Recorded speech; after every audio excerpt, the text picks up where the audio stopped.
Hello दोस्तों, आज हम लोग करेंगे मौर्य काल से प्रश्नोत्तर। तो प्रश्न शुरू करने से पहले आप एक बार नीचे डिस्क्रिप्शन चेक कर लेंगे, वहाँ आपको टेलीग्राम चैनल और सारे प्लेलिस्ट का लिंक दिया हुआ है। वीडियो के ऊपर एक आइकन भी दिखेगा, उसको प्रेस करेंगे तो वहाँ भी कुछ प्लेलिस्ट का लिंक दिया हुआ है। बिना देर किए हुए शुरू करते हैं।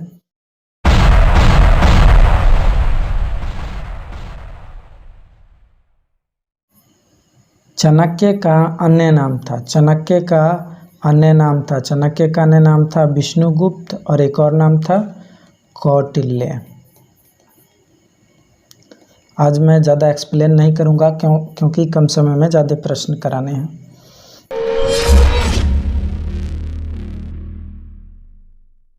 अगला सवाल, निम्नांकित में से किसकी तुलना मैकियावेली के प्रिंस से की जाती है? मैकियावेली के प्रिंस से किसकी तुलना की जाती है? तो कौटिल्य के अर्थशास्त्र को की जाती है मैकियावेली के प्रिंस से तुलना। वह शासक कौन था जिसने राज सिंहासन पर बैठने के लिए अपने बड़े भाई सुसीम की हत्या की थी? तो वो था अशोक। अशोक ने अपने 99 बड़े भाइयों का भी हत्या करवाया था। निम्नलिखित में से सम्राट अशोक की वह पत्नी कौन थी जिसने उसको प्रभावित किया था? कौन थी उसकी पत्नी? तो वो थी कारुबाकी।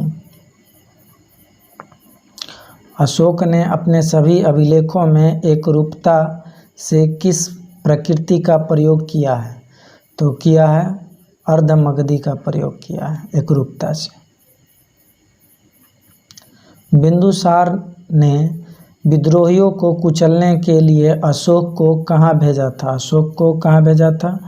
तक्षशिला भेजा था। कहाँ भेजा था? तक्षशिला भेजा था। अगला सवाल, निम्नलिखित में से वह व्यक्ति कौन है जिसका नाम देवना प्रियदर्शी भी था?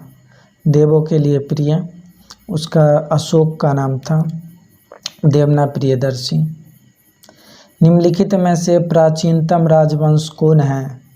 सबसे निम्नलिखित में से तो सबसे प्राचीनतम है मौर्य काल, क्योंकि ये ईसा पूर्व में ही हुआ था।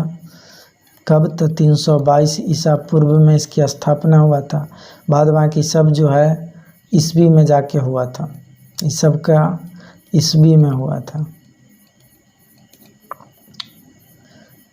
कौटिल्य चाणक्य किसका प्रधानमंत्री था? कौटिल्य चाणक्य किसका प्रधानमंत्री था? चंद्रगुप्त मौर्य का प्रधानमंत्री प्लस उसका गुरु भी था।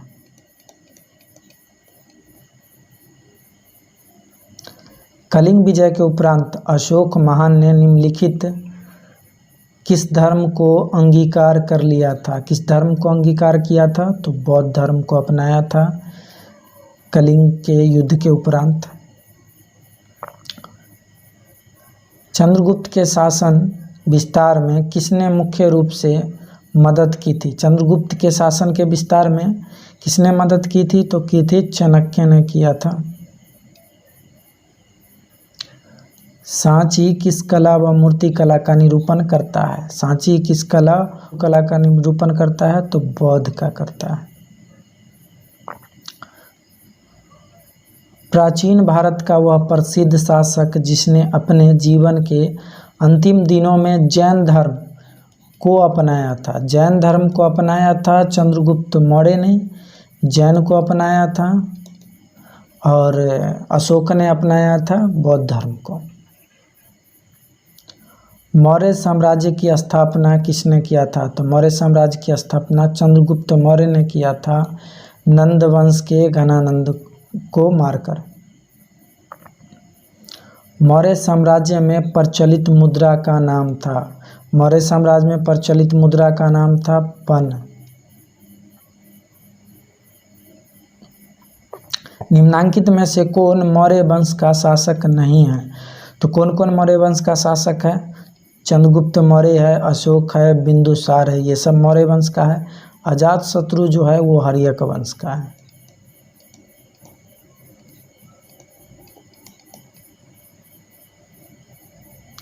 निम्नलिखित में से अशोक का उत्तराधिकारी कौन था? अशोक का उत्तराधिकारी कौन था? तो कुणाल था। अशोक किसका उत्तराधिकारी था? तो ये था बिंदुसार का। मुद्राक्षस का लेखक निम्न में से कौन है? मुद्राक्षस का लेखक कौन है? विशाखदत्त है। मुद्राक्षस का लेखक कौन है? विशाखदत्त है।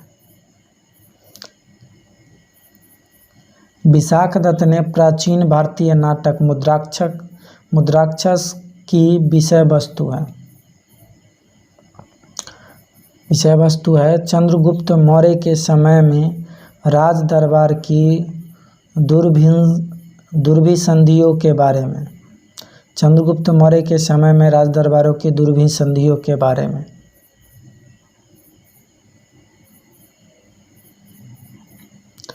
मालवा, गुजरात एवं महाराष्ट्र किस शासक ने पहली बार जीते?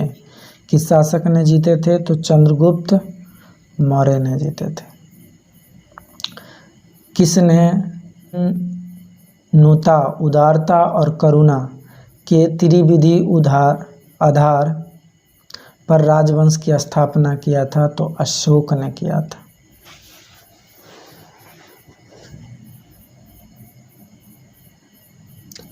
निम्नलिखित किस शहर में अशोक के शिलालेख नहीं है? तो कहाँ कहाँ है वो चेक कर लेते हैं। गिरनार में है, गंधार में है, टोपरा में है, पाटलिपुत्र में नहीं है। अर्थशास्त्र का लेखक समकालीन थे। अर्थशास्त्र के लेखक कौन थे? तो वो थे कौटिल्य, विष्णुगुप्त या चाणक्य कहें। तो वो किसके समय में थे? तो वो थे चंद्रगुप्त मौर्य के समय, समकालीन थे।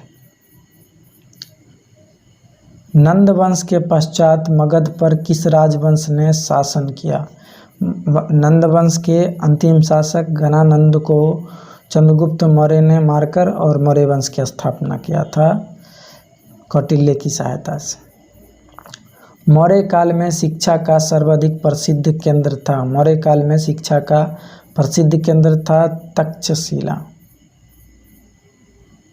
मेगास्थनीज की पुस्तक का नाम क्या है? मेगास्थनीज की पुस्तक का नाम था इंडिका। जिसके ग्रंथ में चंद्रगुप्त मौर्य का विशिष्ट रूप से वर्णन हुआ है वह है विशाखदत्त की पुस्तक। वह स्रोत जिसमें पाटलिपुत्र के प्रशासन का वर्णन उपलब्ध है वह है इंडिका। और अर्थशास्त्र में केवल चंद्रगुप्त मौर्य का मतलब प्रशासन की वर्णन मिलता है। अशोक के शिलालेखों में प्रयुक्त भाषा है प्राकृत। निम्नलिखित में से किस मौर्य राजा ने दक्कन की विजय प्राप्त की थी? किसने दक्कन की विजय प्राप्त की थी? तो चंद्रगुप्त ने दक्कन की विजय प्राप्त की थी। मेगास्थनीज ने भारतीय समाज को कितने श्रेणियों में विभाजित किया? मेगास्थनीज ने भारतीय समाज को 7 वर्गों में विभाजित किया था। कौटिल्य के अर्थशास्त्र में किस पहलू पर प्रकाश डाला गया है? कौटिल्य के अर्थशास्त्र में राजनीतिक नीतियां पर प्रकाश डाला गया है। निम्नलिखित में से कौन सा क्षेत्र अशोक के साम्राज्य में सम्मिलित नहीं था? अशोक के साम्राज्य में सम्मिलित था अफगानिस्तान, बिहार, कलिंग, श्रीलंका सम्मिलित नहीं था। पाटलिपुत्र में स्थित चंद्रगुप्त का महल मुख्यतः बना था। चंद्रगुप्त का महल बना हुआ था, लकड़ी का बना हुआ था।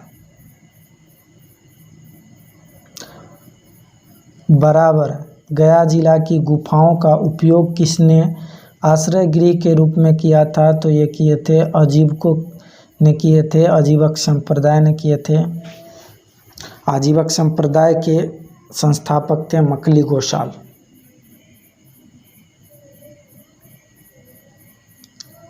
किस अभिलेख से यह साबित होता है कि चंद्रगुप्त का प्रभाव पश्चिम भारत तक फैला हुआ था?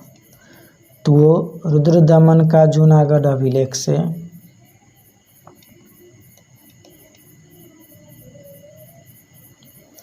केवल वह स्तंभ जिसमें अशोक ने स्वयं को मगध का सम्राट बताया है वह है भाब्रू स्तंभ। प्रथम भारतीय साम्राज्य स्थापित किया गया। प्रथम भारतीय साम्राज्य स्थापित किया गया था चंद्रगुप्त मौर्य के द्वारा। उत्तरांचल उत्तराखंड में अशोक का एक शिलालेख स्थित है। कौन सा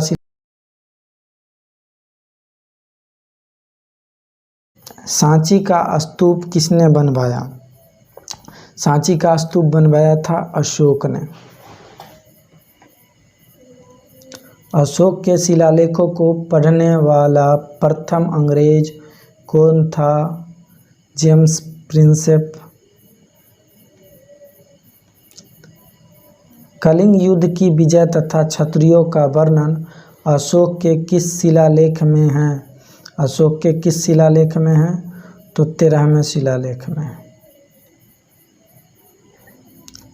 प्रसिद्ध यूनानी राजदूत मेगास्थनीज भारत में किसके दरबार में आए थे?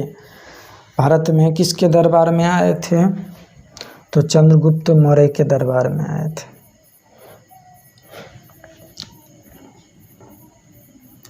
चंद्रगुप्त मौर्य ने सेल्यूकस को कब पराजित किया? चंद्रगुप्त मौर्य ने सेल्यूकस को 305 ईसा पूर्व में पराजित किया था। निम्नलिखित में से कौन सा राजा प्रायः जनता के संपर्क में रहता था? वो था अशोक। अशोक ने 261 ईसा पूर्व में कलिंग को जीतने के बाद क्या किया था?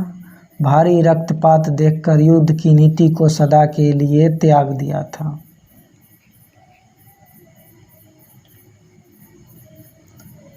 अशोक के अधिकांश अभिलेख किस भाषा व लिपि में हैं? तो है प्राकृत व ब्राह्मी लिपि में।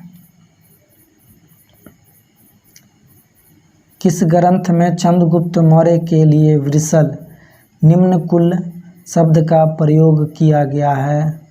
तो है मुद्राक्षस में।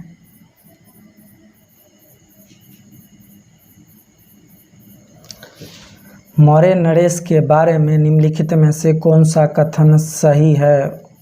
उन्होंने विकास किया था संस्कृति, कला व साहित्य का। सही है। सोने का सिक्के का विकास नहीं किया था। प्रांतीय विभाजन का, हिंदू कुश तक साम्राज्य का। तो 1, 3, 4 ऑप्शन डी जो होगा सही हो जाएगा। 1, 3, 4। अशोक के जो शिलालेख संगम राज्य के बारे में बताते हैं, कौन से शिलालेख बताते हैं? दूसरा एवं 13वां शिलालेख।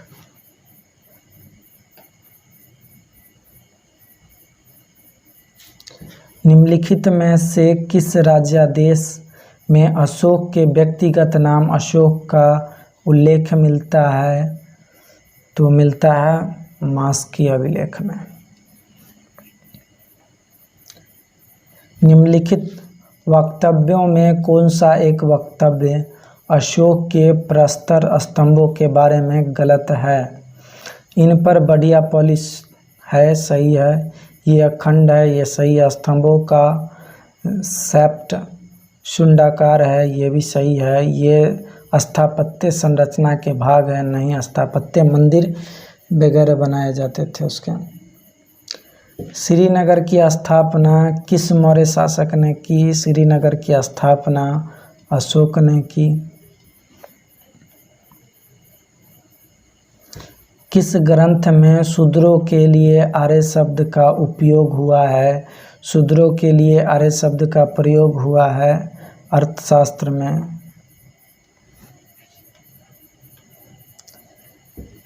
अशोक ने अपने राज्याभिषेक के चौथे वर्ष में निग्रोथ के प्रभाव से प्रभावित होकर किससे बौद्ध धर्म की दीक्षा ली थी?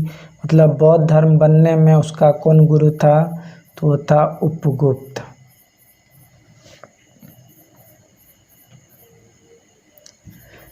किसने पाटलिपुत्र को पोलीब्रोथा कहा था? पोलीब्रोथा कहा, किसने कहा? तो कहा था मेगास्थनीज ने। मौर्य काल में एग्रोनोमाई किसे कहा जाता था? तो सड़क निर्माण अधिकारी को कहा जाता था। अगला सवाल, मौर्य काल में गुप्तचरों का क्या कहा जाता था? गुप्तचरों को क्या कहा जाता था? गूढ़ पुरुष कहा जाता था, गूढ़ पुरुष।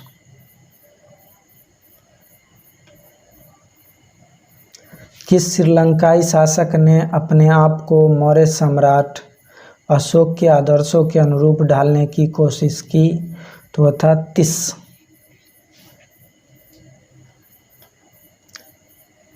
किस जैन ग्रंथ में चंद्रगुप्त मौर्य के जैन धर्म अपनाने का उल्लेख मिलता है?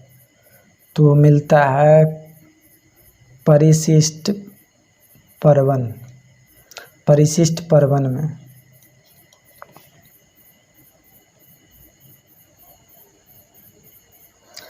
अगला सवाल, किस महीने से मौर्य का राजकोषीय वर्ष आरंभ होता था? उसमें शामिल है।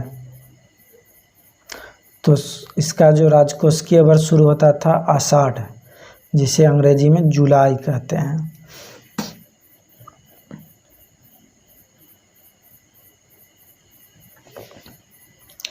निम्नलिखित में किन किन दक्षिण भारतीय जातियों का उल्लेख अशोक के शिलालेखों में किया गया है? तो किया गया है, चोल का किया गया है, पल्लव का नहीं किया गया है, पांडे का किया गया है, सतीय पुत्र का किया गया है और केरल पुत्र का किया गया है। विष्णु कुंड का नहीं किया गया है।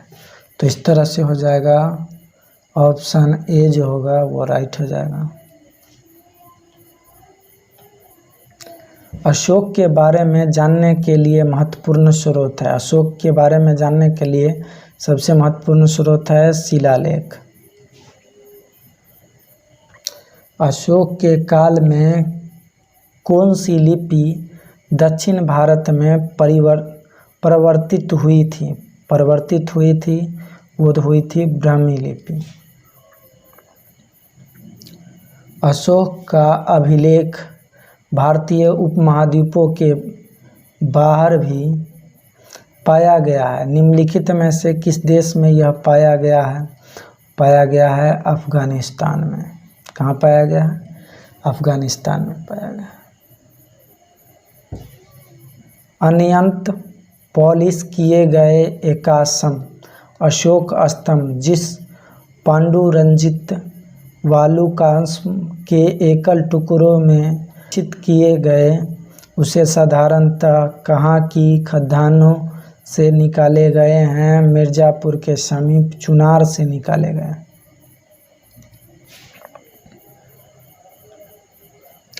भारतीय लिखने की कला नहीं जानते, यह किसकी उक्ति है? किसने कहा था कि भारतीय लिखने की कला नहीं जानते हैं? तो कहा था मेगास्थनीज ने कहा था। किस मौर्य सम्राट ने एक विदेशी राजा सीरिया के एंटियोकस प्रथम से अंजीर, शराब और दार्शनिक को भारत भेजने का आग्रह किया था? तो किया था बिंदुसार ने। अशोक द्वारा कलिंग पर चढ़ाई की जानकारी के लिए कौन सबसे महत्वपूर्ण स्रोत है? तो वो है 13वां बृहत शिलालेख।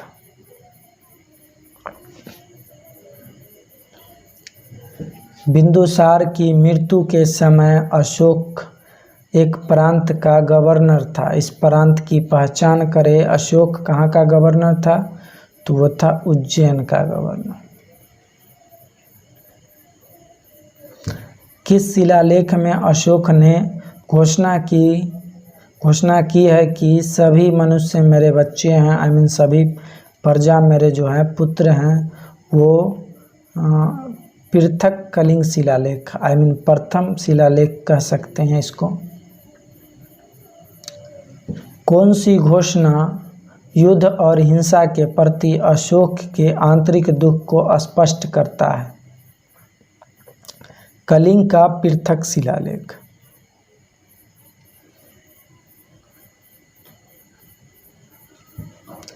किस शिलालेख में अशोक की यह घोषणा अंकित है किसी भी समय चाहे मैं खाता हूँ या रानी के साथ विश्राम करता रहूं, या मैं अपने अंतशाला में रहूं, मैं जहाँ भी रहूं मेरे महामत्ते मुझे सार्वजनिक कार्य के लिए संपर्क कर सकते हैं। छठे शिलालेख में इन्होंने ये बात कहे थे। निम्नलिखित में से कौन अवरोही क्रम में जिला स्तर के अधिकारियों का नाम बताता है? जिला स्तर अधिकारियों का नाम बताता है युक्तक, परदेशिक और राजुक।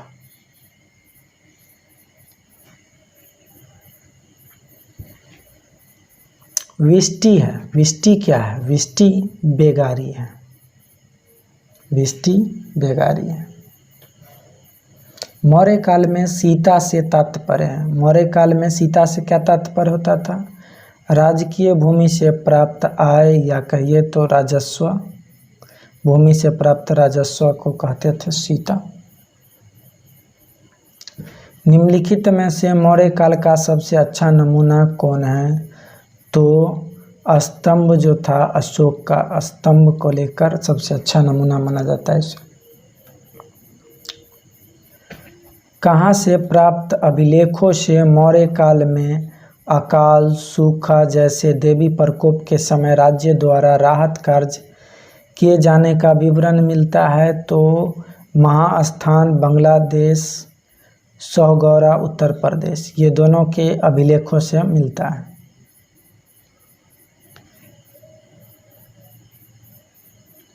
अशोक ने श्रीलंका में बौद्ध धर्म का प्रचार हेतु किसे भेजा था? अपने पुत्र और पुत्री को भेजा था, महेंद्र को और संघमित्रा को भेजा था।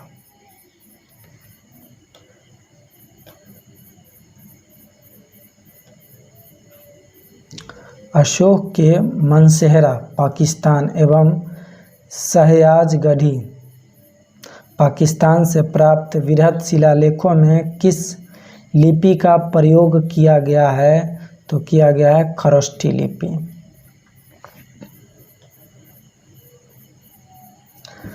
कहाँ से अशोक के द्विभाषीय ग्रीक और अरमाइक अभिलेख प्राप्त हुए हैं?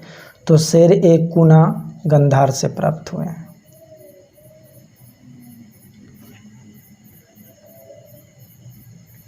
कौटिल्य द्वारा रचित अर्थशास्त्र कितने अधिकरणों में विभाजित है? कितने अध्याय में विभाजित है? कितने पाठ में विभाजित है? तो है 15।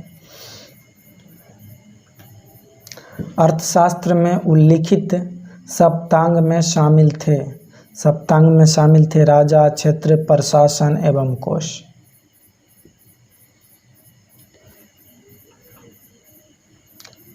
अशोक का समकालीन तुरमय कहाँ का राजा था? तुरमय जो था कहाँ का राजा था? तो मिस्र का राजा था। किसके शासनकाल में डायमेक्स या डीमेकस भारत आया था? तो आया था बिंदुसार के शासनकाल में।